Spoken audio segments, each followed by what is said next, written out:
नमस्कार दोस्तों, फटाफट 25 बड़ी खबर जानने के लिए चैनल को सब्सक्राइब करें।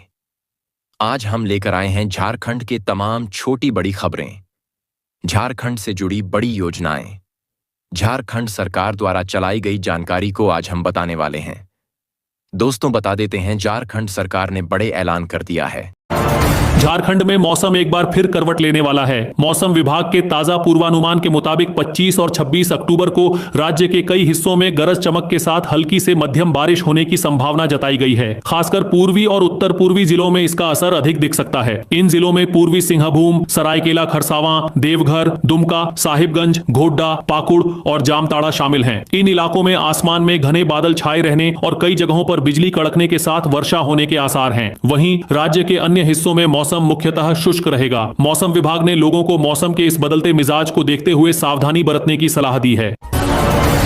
बिहार विधानसभा चुनाव को लेकर झारखंड की राजनीति में हलचल तेज हो गई है। झारखंड सरकार में मंत्री और गिरिडीह विधायक सुदिव्य कुमार सोनू ने सोमवार को बड़ा राजनीतिक ऐलान करते हुए कहा कि झारखंड मुक्ति मोर्चा अब बिहार चुनाव नहीं लड़ेगा। पार्टी न तो किसी सीट पर प्रत्याशी उतारेगी और न ही महागठबंधन के लिए प्रचार करेगी। मंत्री सुदिव्य कुमार ने कांग्रेस और राष्ट्रीय जनता दल यानी राजद पर गठबंधन धर्म के उल्लंघन का आरोप लगाते हुए कहा कि सीटों के बंटवारे को लेकर झामुमो को जानबूझकर भ्रमित किया गया और अंत तक कोई ठोस प्रस्ताव नहीं दिया गया। इससे नाराज होकर झामुमो ने बिहार चुनावी मैदान से पूरी तरह हटने का फैसला लिया। मंत्री ने यह भी कहा कि झामुमो हमेशा गठबंधन की मर्यादा का पालन करता आया है, लेकिन इस बार कांग्रेस और राजद ने पार्टी के साथ सौतेला व्यवहार किया है। उन्होंने कहा कि झामुमो अब झारखंड की राजनीति पर ही ध्यान केंद्रित करेगा और राज्य के विकास के लिए पूरी ताकत से काम करेगा।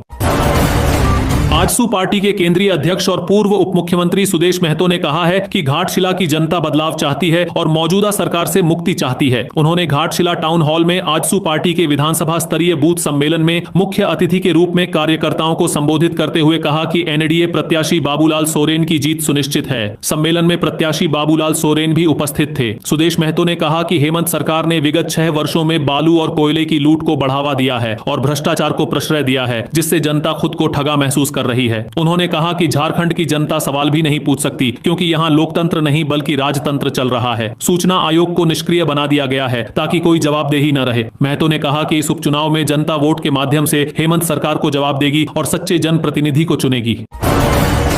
बिहार की राजनीति में आगामी विधानसभा चुनाव को लेकर सियासी हलचल तेज हो गई है। इस बीच पूर्णिया के सांसद पप्पू यादव ने मुख्यमंत्री नीतीश कुमार को खुला ऑफर दिया है। उन्होंने कहा कि अगर नीतीश कुमार चुनाव के बाद कांग्रेस में आना चाहें तो उनका स्वागत सम्मान पूर्वक किया जाएगा। जब उनसे पूछा गया कि महागठबंधन में एकता की कमी क्यों दिख रही है, तो उन्होंने कहा कि अकेला पप्पू यादव एनडीए पर भारी है। उन्होंने कहा कि बिहार की पूरी जनता एकजुट है और अब एनडीए को वोट नहीं देना चाहती। पप्पू यादव ने यह भी कहा कि राहुल गांधी, प्रियंका गांधी और कांग्रेस के राष्ट्रीय अध्यक्ष की बिहार में चुनावी सभाएं छठ के बाद आयोजित होंगी। उन्होंने दावा किया कि इस बार बिहार की जनता बदलाव के मूड में है और महागठबंधन को ही अपना समर्थन देगी।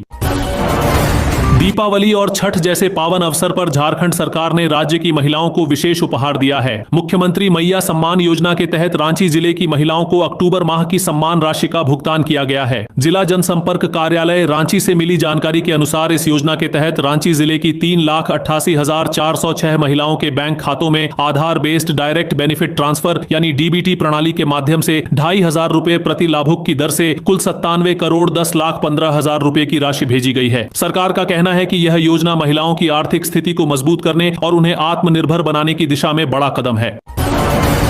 National tiger conservation authority of India के नेतृत्व में पूरे देश में बाघों की गिनती की प्रक्रिया शुरू हो गई है। इस बार यह गिनती 4 चरणों में की जाएगी। पहले चरण का काम भी शुरू हो चुका है। साल 2026 में पहली बार जंगल के कॉरिडोर से बाहर बाघों की गिनती की जाएगी। इस बार बाघों के साथ साथ मांसाहारी और शाकाहारी दोनों तरह के जीवों की संख्या भी शामिल की जाएगी, ताकि पर्यावरणीय संतुलन की पूरी जानकारी मिल सके। यह सर्वे देश भर के सैकड़ों जंगलों में एक साथ चलाया जा रहा है।